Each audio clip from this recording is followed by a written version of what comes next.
يصلون على النبي يا أيها الذين آمنوا صلوا عليه وسلموا تسليما الصلاة والسلام عليك يا رسول الله الصلاة والسلام عليك يا حبيب الله الصلاة والسلام عليك يا نبي الله وعلى آلك وأصحابك يا نور الله. سورہ احقاف کی میں نے کچھ آیتوں کا حصہ تلاوت کیا ہے.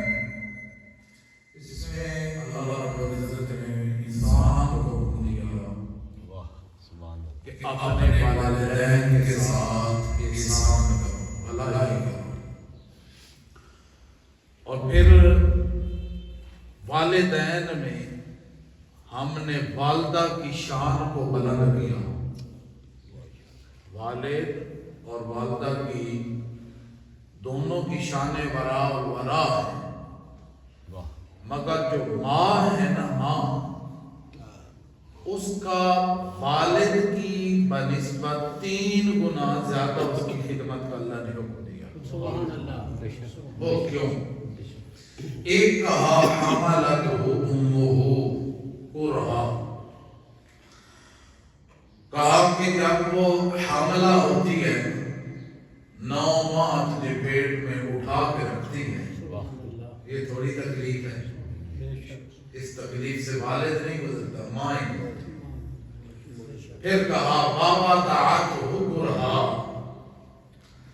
پھر وہ تکلیف جب بچہ پیدا کرتی ہے تو یہ والد نہیں تکلیف اٹھاتا، یہ تکلیف ماں اٹھاتی ہے. وَحَمْلُهُ وَفِصَالُهُ 30 شہرا، پھر حمل کی مدت اور دودھ پلانے کی جو مدت ہے اس کو کہا 30 مہینے بیان کیا گیا. کہا یہ جو 3 مراحل ہیں نا، جب وہ حاملہ ہوتی ہے، پیٹ آپ کو پتا ہے نا، تھوڑا سا کھا نہیں تو کیا تکلیف ہوتی ہے. بندہ جب تک کوئی میدے کا کیپسول نہ لے لے یا کوئی پھکی وغیرہ نہ لے لے، اتنے تک اس کو سکون نہیں ملتا. کیا تھوڑا سا کھانا پڑا، چند لقموں کی مقدار اس نے زیادہ کی تو اس کو اتنی تکلیف ہو رہی ہے کہ وہ کبھی کہیں بھاگتا ہے، کبھی کسی ڈاکٹر کے پاس، کبھی کسی کے پاس. آپ اندازہ لگائیں جس نے 9 ماہ وہ تکلیف اٹھائی، اس کے بارے میں فرمایا جا رہا ہے کہ سب سے زیادہ حق تیری ماں کا ہے، کیونکہ اس نے تکلیف زیادہ اٹھائی. ایک تکلیف یہ بیان کی تھی. پھر کہا کہ جب اس نے تجھے پیدا کیا وہ بھی بہت تکلیف تھی. پتہ ہے کتنے ہم کیسے سنتے ہیں، اور اس ملک پاکستان میں زیادہ عورتیں بچوں کو پیدائش کے وقت، جب بچوں کی پیدائش ہو رہی ہوتی ہے اس وقت ان کی ڈیتھ ہوتی ہے. کتنی تکلیف ہے. اور اس میں بھی اگر تو وہ پیدا ہو گیا تو یہ الگ تکلیف ہے، مگر اب زیادہ تر جو بچوں کی ولادت ہو رہی ہے وہ بڑے آپریشن سے ہو رہی ہے. اب آپ اندازہ لگائیں وہ کتنی تکلیف ہے. تو اس لیے کہا کہ یہ ماں کا دوسرا حق ہے، 2 گنا ماں کی زیادہ خدمت کرو. اب پھر کہا ووضعتہ وحملہ وفصالہ 30 شہرا، پھر اس نے 2 سال تک تجھے دودھ پلایا. وہ جو حمل کا مرحلہ تھا یہ مشکل تھا، پیدائش کا مرحلہ پھر مشکل، جو سب سے مشکل ترین مرحلہ آ گیا. بچہ چھوٹا ہے، وہ روتا ہے، پتہ نہیں چلتا ہے اس کے کان میں درد ہے، اس کے پیٹ میں درد ہے، کہاں اس کو درد ہے. لیکن ماں ہے نا، ماں وہ کبھی اسے گلے سے لگاتی ہے، کبھی کہیں لے کے بھاگتی ہے، کبھی کہیں لے کے بھاگتی ہے. نہ اس کو اس کی پیاس برداشت کرتی ہے، نہ اس کی بھوک برداشت کرتی ہے. وہ ماں ہی تو تھی نا جن کی آج سنت ادا ہو رہی ہے. وہ 7 چکر صفا مروہ کی پہاڑیوں پہ لگائے جا رہے ہیں. وہ ماں کیوں دوڑی تھی؟ وہ بچے کی پیاس کی وجہ سے دوڑی تھی. وہ کتنا سفر ہے. وہ ایک ماں تھی جو اتنی ماں کی ممتا تھی، اور بچے کے دل میں ماں کے دل میں بچے کا پیار تھا، جو اتنی نوکیلے پتھر اور ایک وحشتناک اس وقت علاقہ ہوتا تھا. صفا کی پہاڑی سے مروہ کی طرف، مروہ سے پھر صفا کی طرف 7 چکر آئے تو دیکھ لو 3 منزلیں بن گئی ہیں. ایئر کنڈیشن لگے ہوئے ہیں، پنکھے لگے ہوئے ہیں، پھر بھی ویل چیئر پہ لوگ صفا مروہ کے چکر لگا رہے ہیں. ان سے پھر بھی نہیں چلا جاتا. لیکن ماں کی محبت دیکھو کہ ماں کی محبت نے بیٹے کی پیاس بجھانے کے لیے 7 چکر لگا دیے. یہ ماں ہے. یعنی ماں بچے کو اگر بخار ہوتا ہے ماں کو نیند نہیں آتی. بچے کو اگر کوئی تکلیف ہوتی ہے ماں کو نیند نہیں آتی، وہ سوتی ہی نہیں ہے. سردیوں کی سخت راتوں میں بچہ اگر پیشاب کر دے تو ماں فوراً پہلے اس کا کپڑا چینج کرتی ہے، اس کی شلوار چینج کرتی ہے، اور اس کے بعد اس کو پھر سوکھی جگہ پہ لٹاتی. ایک بچھونی نکالی، دوسری ڈال دی، دوسری نکالی، تیسری ڈال دی. مگر خود کے اگر گیلے کپڑے بھی ہو جائیں تو پوری رات سردی برداشت کرتی ہے، مگر بچے کو پھر بھی سکون دیتی ہے. یہ کہا گیا ہے. اسی لیے حضور علیہ السلام کی بارگاہ میں ایک شخص آیا کہ یا رسول اللہ، میرے اوپر زیادہ حق میری ماں کا ہے یا میرے باپ کا؟ حضور علیہ السلام نے فرمایا تیری ماں کا. وہ پھر مڑ کے آیا، یا رسول اللہ آپ کس کا حق ہے؟ فرمایا تیری ماں کا. وہ پھر مڑ کے آیا، عرض کرتا ہے یا رسول اللہ آپ بتائیں کس کا حق ہے؟ فرمایا تیری ماں کا. آپ وہ حدیث سامنے رکھیں اور قرآن کی اس آیت حملتہ امہ کرہا ووضعتہ کرہا وحملہ وفصالہ 30 شہرا، کہ 3 مراحل میں تیری ماں نے مشکلات اٹھائیں. تو اس آیت کو اور حدیث کو ملائیں تو 3 دفعہ ماں کی خدمت کا حکم دیا. پھر وہ 4تھی دفعہ پڑھ کے آتا ہے. امام الانبیاء نے فرمایا اب حق تیرے اوپر تیرے باپ کا ہے کہ تو اپنے والد کی خدمت کر. میرے دوستوں بزرگوں، یہ والدین اللہ کی ایک ایسی نعمت ہے. یہ زندہ ہوں پھر بھی ان کے ساتھ حسن سلوک ہے. یہ دنیا سے چلے جائیں پھر بھی ان کے ساتھ حسن سلوک ہے. یہ زندہ ہوں پھر بھی رحمت ہے اولاد کے لیے. یہ اس دنیا سے چلے جائیں پھر بھی اولاد کے لیے رحمت ہے. خدا کی قسم یہ زندہ ہوں پھر بھی اولاد کا دکھ ماں نہیں سہ سکتی. ماں چلی جائے پھر بھی اولاد کا دکھ سہ نہیں سکتی. وہ کتابوں میں یہ کئی جگہ پہ واقعہ لکھا ہوا ہے کہ ایک ماں نے اپنے اکلوتے بیٹے کی شادی کر دی. شادی کرنے کے بعد بہو نے کہا کہ میرے خاوند میں تیری ماں کے ساتھ رہ نہیں سکتا، نہیں رہ سکتا. اب بتا مجھے رکھنا ہے کہ ماں کو رکھنا ہے، فیصلہ کر. مگر میں چاہتی ہوں کہ اگر تو مجھے رکھ تو پہلے ماں کا کلیجہ نکال کے دیا. وہ اوپر گیا، اس نے ماں کو قتل کیا، ماں کا کلیجہ نکالا اور سیڑھیوں سے نیچے آ رہا تھا، اس کا پاؤں پھسلا گرا. ماں کے کلیجے سے آواز آتی تھی بیٹا بچ تو گئے، تکلیف تو نہیں نہ. یہ ماں تو وہ ہے. کرب و بلا کی سرزمین پہ جب صبح 10 محرم کا دن تھا، امام علی مقام نے علی اکبر کو کہا جاؤ مدان کارسار کا جیسا لو اور اذان فجر کہو. اس وقت اذان فجر ہوئی، جناب علی اکبر مدان کرب و بلا کا جیسا لینے گئے ہیں. تو کہتے ہیں واپس آ کے کہا بابا میں نے جیسا لیا ہے، میدان صاف ہے مگر ایک عجیب منظر دیکھا ہے. امام علی مقام کہتے ہیں بتا کیا وہ منظر علی اکبر عرض کرتے ہیں ابا جان میں نے ایک نقاب پوش خاتون دیکھی ہے جو رمضان کربلا کے اندر کنکر چن رہی تھی. اس وقت حضرت امام علی مقام کی آنکھوں سے آنسو آتے ہیں.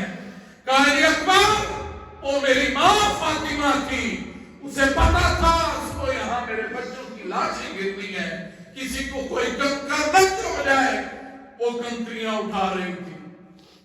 دوستو ماں اگر اس دنیا سے چلی بھی جائے تو اولاد کو دکھ بھی پہنچے تو ماں کو مرنے کے بعد بھی احساس ہوتا ہے. اس لیے کہا گیا کہ ماں کی خدمت کرو, ماں کی خدمت کرو, اور ماں والدین کے ساتھ احسان کرو, بھلائی کرو. یہ سلسلہ کبھی ختم نہیں ہوتا, مرنے کے بعد بھی یہ سلسلہ جاری ہے.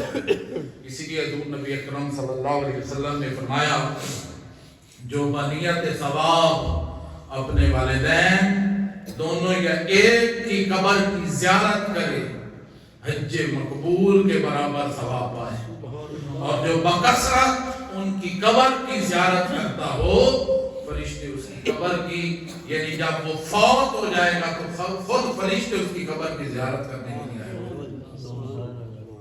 اسی لیے ایک اور مقام پر فرمایا جو اپنی ماں یا باپ کی طرف سے حج کرے اور اللہ پاک وہ حج قبول کر لے, اس کرنے والوں کو مزید 10 حج کا ثواب اللہ پاک عطا فرمائے.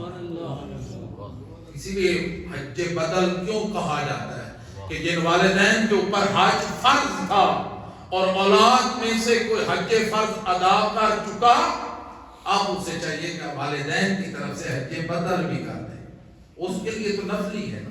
آج دیکھو نا رمضان کے روزے سال میں ایک دفعہ مہینے کے فرض ہیں, وہ کم و بیش ہوتے رہتے ہیں, 29 ہو جائیں 30 ہو جائیں. نماز روزانہ 5 فرض ہیں, اور حج زندگی میں ایک دفعہ فرض ہے. ایک دفعہ کسی نے ادا کر لیا اور والدین کا حج رہتا تھا, ان کے اوپر فرض تھا, تو اولاد کو چاہیے, اولاد کے لیے تو نفلی ہے مگر والدین کی طرف سے وہ حج کرے. تو فرمایا اگر قبول ہو گیا تو اس کرنے والے کو اللہ پاک مزید 10 حجوں کا ثواب عطا فرمائے. اسی لیے پھر ایک اور مقام پر فرمایا کہ جب تم میں سے کچھ نفل خیرات کرے, کوئی خیرات سے مراد کیا ہے کہ نفلی عبادت کرے, اسے چاہیے کہ اپنے ماں باپ کی طرف سے بھی وہ نفل پڑھ لیا کرے, اس کا بھی ثواب والدین کو ملے گا. اور پھر ایک اور مقام پر فرمایا کہ جب بندہ اپنے ماں باپ کے لیے دعا کرنا ترک کر دیتا ہے اس کا رزق منقطع کر دیا جاتا ہے. تو پتہ چلا کہ اپنے والدین کے لیے دعا کرتے رہیں, اللہ پاک رزق کے اندر اضافہ فرماتا رہتا ہے. پھر فرمایا کہ جو جمعہ کے دن اپنے والدین یا ان میں سے کسی ایک کی قبر پہ جا کے زیارت کرے اور وہاں جا کے سورہ یاسین پڑھے, اللہ اس کے والدین کو بخش دیتا ہے.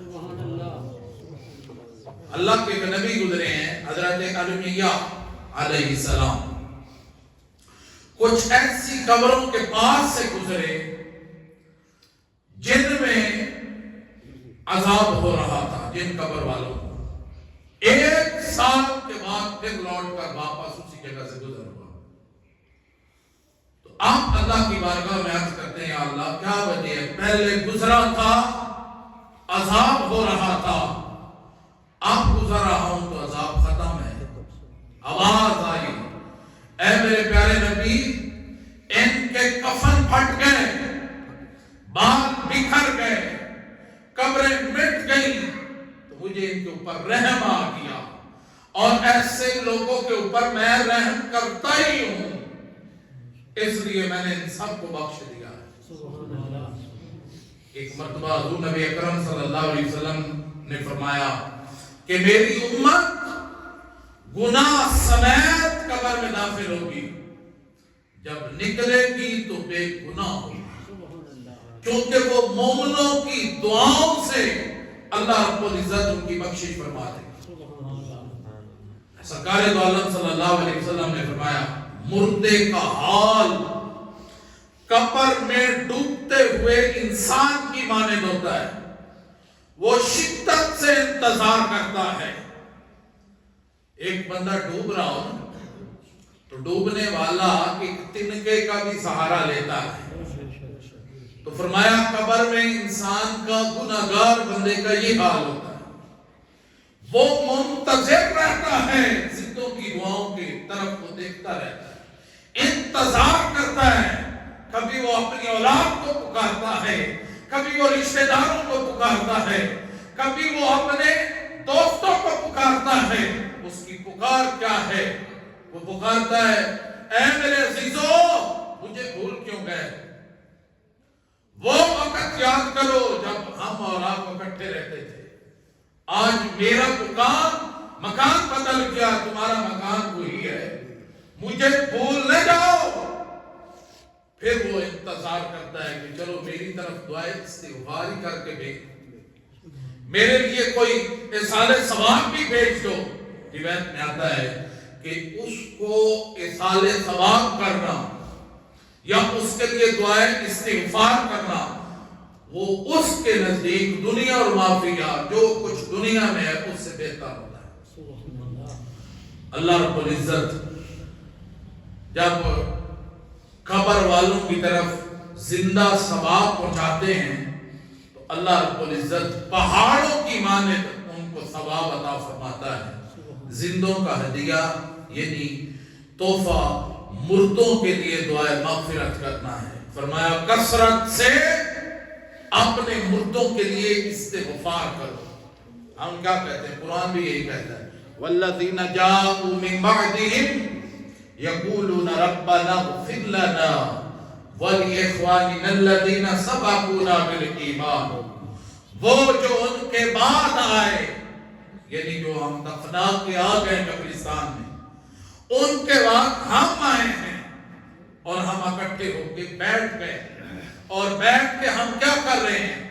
جاءوا من بعدهم, ان کے بعد جو واپس آئے اور وہ اکٹھے ہو کے کیا کہتے ہیں؟ ربنا اغفر لنا, اے اللہ ہماری مغفرت فرما, ولاخواننا الذین سبقونا بالایمان, اور ہمارے ان مومن بھائیوں کی بھی مغفرت فرما جو ہم سے پہلے ایمان کی حالت سے اس دنیا سے چلے گئے. یہ میرے بھائیوں قرآن حکم دے رہا ہے دعاؤں کا, ایصال ثواب کا حکم قرآن دے رہا ہے. تو ہمیں چاہیے کہ ہم قرآن کی مانیں. قرآن کہتا ہے اپنے لیے بھی دعا مانگو, اپنے والدین کے لیے بھی دعا مانگو. اب لگائیں اندازہ جب والدین اس دنیا سے چلے جاتے ہیں, کیا ربی جعلنی مقیم الصلاۃ ومن ذریتی ربنا وتقبل دعا ربنا اغفر لی ولوالدی, یہ پڑھنا ہم چھوڑ دیتے نہیں. وہ زندہ ہیں پھر بھی احسان یہ ہے کہ ان کے لیے دعا کرتے رہو. وہ اس دنیا سے چلے جائیں پھر بھی احسان یہ ہے کہ تم ان کے لیے دعا کرتے رہو. تو ساتھ ساتھ اللہ رب العزت نے ان کی دعاؤں کے ساتھ ساتھ اللہ نے اپنی مغفرت کا بھی حکم دیا ہے. کہا کہ پہلے اپنے لیے کرو پھر اپنے والدین کے لیے استغفار کرتے رہو. حضرات محترم, جو کوئی تمام مومن مردوں اور عورتوں کے لیے دعائے مغفرت کرتا ہے,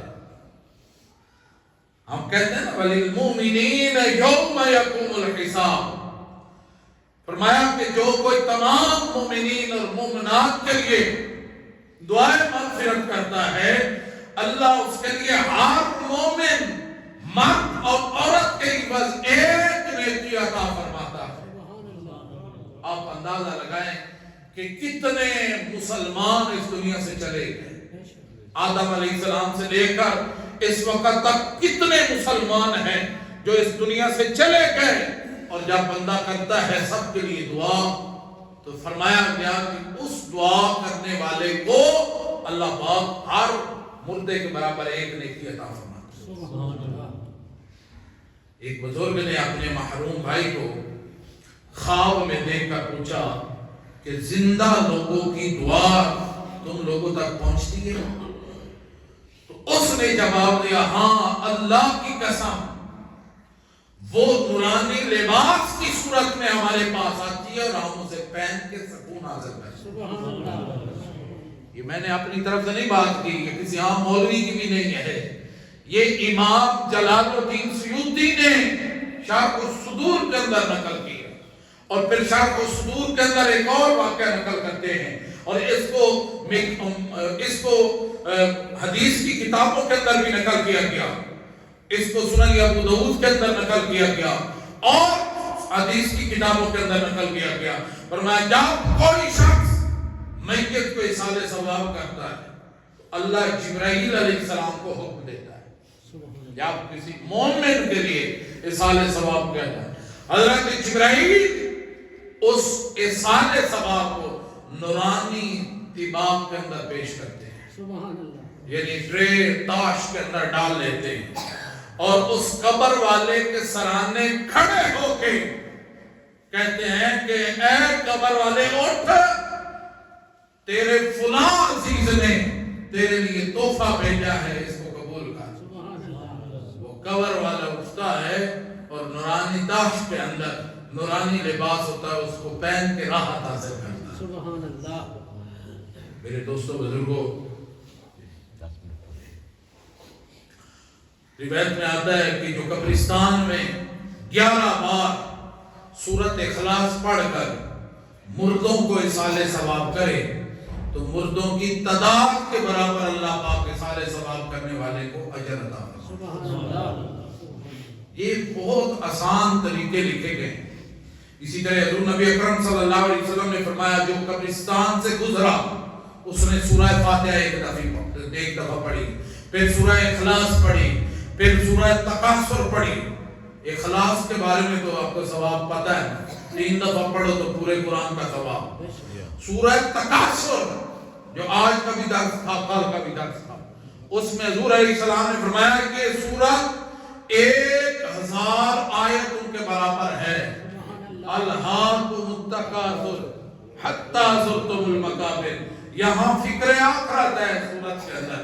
فرمایا کہ ایک دفعہ سورہ تکاثر پڑھے، پھر یہ دعا مانگے یا اللہ جو کچھ میں نے پڑھا اس کا ثواب مومن مرد اور مومن عورتیں دونوں تک پہنچا تو وہ قبر والے قیامت کے روز اس ایصال ثواب کرنے والے کے سفارشی بن جائیں. سبحان اللہ.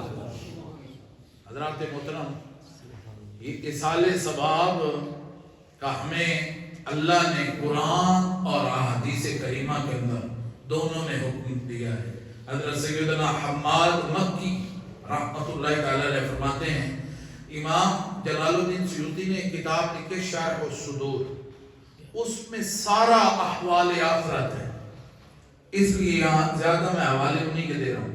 سارا کچھ، کیسے موت آنی ہے، کیسے روح نکلتی ہے، کیسے رات کے فرشتے آتے ہیں اور کیسے اس کی روح کو لے کے جاتے ہیں، کیسے اس کا نماز جنازہ ہے، کیسے اس کی تدفین ہونی ہے، کیسے قبر میں سوال و جواب ہونے ہیں، کیسے کل بروز قیامت اسے اٹھایا جائے گا. پورا منظر انہوں نے اس کتاب کے اندر احوال آخرت کے اوپر بیان کیا. حضرت امام جلال الدین سیوطی یہ واقعہ لکھتے ہیں، کہتے ہیں حضرت حماد مکی فرماتے ہیں کہ میں ایک رات مکہ مکرمہ کے قبرستان کے اندر سو گیا، جنت المعلا کے اندر. کیا دیکھتا ہوں کہ قبر والے ہلکا در ہلکا کھڑے ہیں ہاتھ باندھ کے. میں نے ان سے پوچھا کیا قیامت قائم ہو گئی ہے؟ انہوں نے کہا نہیں، قیامت نہیں قائم ہوئی. دراصل بات یہ ہے کہ یہاں سے ایسا مومن مرد گزرا ہے جو اللہ کا پیارا تھا، اللہ کا ولی تھا. اس نے فقط ایک دفعہ سورۃ اخلاص پڑھ کے اس قبرستان والوں کو ثواب پیش کیا ہے. ہم 1 سال سے اس کو تقسیم کر رہے ہیں، ختم بھی نہیں ہو. کبھی کبھی ایسے ہوتا ہے کہ اللہ کا ولی اگر اللہ کا پیارا ایک ہی دفعہ پڑھ کے دے دے ثواب تو اللہ اتنا ثواب بانٹ دیتا وہ ختم ہی نہیں ہوتا. میرے دوستوں بزرگوں، اس لیے ہمیں چاہیے کہ ہم کثرت سے اپنے والدین کی طرف سے، اپنے فوت شدگان کی طرف سے ان کے لیے دعائے مغفرت کیا کریں، اصالِ ثواب کیا کریں، ان کے لیے صدقہ و خیرات کیا کریں جتنا آپ ان کو، اور کسی کی ضرورت نہیں۔ ان کے پاس آپ چلے جائیں، ابا جی میں یونان جا رہا ہوں، وہ خوش نہیں ہوگا۔ یونان سے آپ 5 سالوں بعد واپس آ جائیں اور کہیں قبر پہ کھڑے ہو جائیں کہ ابا جی میں اتنے ڈالر لے کے آیا ہوں، اب تو میں نے کوٹھی بنا دی، وہ جو تم کچے کوٹھوں میں رہا کرتے تھے اب اٹھ کے دیکھو وہ بدل گئے ہیں، ہم نے گاڑی لے لی ہے، ہم نے پلاٹ لے لی ہیں، ہم نے اور زمینیں لے لی ہیں، پر اٹھو دیکھو، وہ نہیں اٹھے گا۔ کیوں نہیں اٹھے گا؟ اتنی آفیں کر رہے ہو، اتنا کچھ کہہ رہے ہو، وہ نہیں اٹھے گا۔ کیوں؟ اللہ نے زندگی ایک دفعہ لے دی، بس اسی زندگی میں جو کچھ کرنا ہے کر دیں۔ مر گئے تو جتنی مرضی آپ کو آفرے دی جائیں، ہم میں کوئی بھی نہیں اٹھے گا۔ ہاں قبر میں چلے گئے تو اس کو یہ ضرورت ہے، وہ کہے گا نہ مجھے گاڑی کی ضرورت، نہ پلاٹ کی، نہ جائیداد کی ضرورت ہے، مجھے ضرورت ہے تو تمہارے اصالِ ثواب کی ضرورت ہے۔ اس لیے ہمیں چاہیے کہ اپنے فوج شدگان کے لیے اصالِ ثواب کرتے رہیں۔ اعلیٰ حضرت رحمۃ اللہ تعالی علیہ نے الافادات کے اندر اور دیگر محدثین نے اس کو اپنی کتابوں کے اندر نقل کیا ہے کہ جب یہ بندہ مرتا ہے اور قبر میں جاتا ہے، ایک آپ کو نئی بات بتانے لگا، تو جو ہمارے کندھوں کے اوپر فرشتے بیٹھے ہوتے ہیں یہ عرض کرتے ہیں مولا اس کی زندگی تو ختم ہو گئی، اب ہمیں اجازت دے کہ ہم آسمانوں کے پاس طرف چڑھیں اور وہاں کے تیری تسبیح و تحلیل بیان کرتے ہیں، اب ہماری چھٹی ہے۔ اللہ فرماتا ہے نہ فرشتوں، مجھے کیا کرو دے قیامت لاجپال کون کہے گا؟ بتوں اور میرے اندر فرق کیا کریں گے لوگ کہ بتوں نے بھی کچھ نہ دیا، رب کا کلمہ پڑھا تو رب نے بھی کچھ نہ دیا، رب کو مانا اس نے پھر بھی کچھ نہ دیا۔ کہا نہ فرشتوں خبردار، اب قیامت کی صبح تک اس کی قبر کے اوپر کھڑے ہو کے حضور کا امتی سمجھ کے اس کے لیے استغفار کرتے رہو۔ ہم تو یہ کرتے ہیں، ہم تو اصالِ ثواب بھی نہیں کرتے۔ تو اللہ نے فرشتوں کو حکم دے دیا کہ اے میرے فرشتوں اب میرے بندے کی قبر پہ کھڑے ہو جاؤ، یہ میرے محبوب کا امتی ہے، گناہگار ہے، جو مجھے اس سے نہیں غالب، بس ہے میرے محبوب کا امتی، اس کی قبر پہ کھڑے ہو کے استغفار کرتے ہیں۔ بس فرشتے کھڑے ہو کے قیامت کی صبح تک استغفار کرتے ہیں۔ یہ رب ہے، وہ فضل ہے، یہ رب کا فضل ہے، یہ اس کی رحمت ہے، یہ اس کی عنایت ہے۔ حضرت سیدنا سعد بن عبادہ، ان کی والدہ وفات پا جاتی ہیں، عرض کرتے ہیں یا رسول اللہ میری والدہ کا وصال ہو چکا ہے، اب میں ان کی طرف سے کوئی صدقہ کرنا چاہتا ہوں تو کون سا صدقہ افضل ہے؟ حضور علیہ السلام نے فرمایا کہ ایسا، چونکہ مدینہ پاک کے اندر پانی کی بڑی کمی ہے، اس لیے کوئی نہ کوئی پانی کا کنواں کھدوا دے۔ حضرت سعد بن عبادہ نے پانی کا کنواں کھدوایا، اس کے اوپر لکھا گیا کہ یہ ام سعد کا کنواں ہے، یعنی حضرت سعد کی ماں کا کنواں ہے۔ کیا مطلب کہ اس سے جو بھی پانی پیے گا اصالِ ثواب حضرت سعد کی ماں کو پہنچتا رہے گا۔ پھر اس سے روایت میں آتا ہے حضور علیہ السلام نے خود پانی پیا، صحابہ کرام نے پانی پیا، تابعین نے پانی پیا، چرند پرند نے پانی پیا، جتنی مخلوق خدا اس سے سیراب ہوتی رہی، جتنوں کے منہ میں پانی کا گھونٹ جاتا رہا، اللہ سب کا ثواب اکٹھا کر کے حضرت سعد کی ماں کو دیتا۔ سبحان اللہ، سبحان اللہ۔ تابعی رسول تھے جن کا والد فوت ہو گیا، اب والد فوت ہوا، 2 بھائی تھے، ابو داؤد شریف کے اندر اس کو بیان کیا گیا۔ اب وہ عرض کرتے ہیں رسول اللہ میرے والد نے مرتے وقت یہ وصیت کی تھی کہ میں مر جاؤں تو میرے حصے کے 100 غلام آزاد کرنا۔ سبحان اللہ۔ اب 50 میرے حصے کے، 50 اپنے حصے کے میرے دوسرے بھائی نے کر دیے ہیں آزاد۔ اب مجھے کیا حکم ہے؟ حضور نے فرمایا کیا تیرا والد مسلمان تھا؟ عرض کرتا ہے یا رسول اللہ میرے والد مسلمان نہیں تھا۔ تو حضور علیہ السلام نے فرمایا انہو لو کان مسلما فاعتقتم او حججتم او صدقتم بلا ذلك، فرمایا اگر تو تیرا تھا والد مسلمان تو ان کی طرف سے غلام آزاد کر، حج کر، صدقہ و خیرات کر، تیرے والد کو اس کا ثواب پہنچے گا۔ اور اگر وہ مسلمان نہیں تھا تو جو کچھ مرضی کر لو کچھ بھی نہیں پہنچے گا۔ تو ہمیں تو یقین ہے کہ ہمارے مرنے والے تو مسلمان تھے، ساری زندگی وہ کلمہ پڑھنے والے تھے۔ تو جو انکار کرتے ہیں سارے ثواب کا وہ خود سوچیں کہ ان کے مرنے والے کیا تھے۔ یہ تو شرط خود حضور علیہ السلام نے لگا دی کہ اگر مسلمان تھے تو پھر کرو ایصال ثواب، ان کی طرف سے غلام آزاد کرو، حج کرو، صدقہ و خیرات کرو، پہنچے گا۔ تو اگر شک ہے تو پھر کوئی شاہی نہیں پہنچے گا۔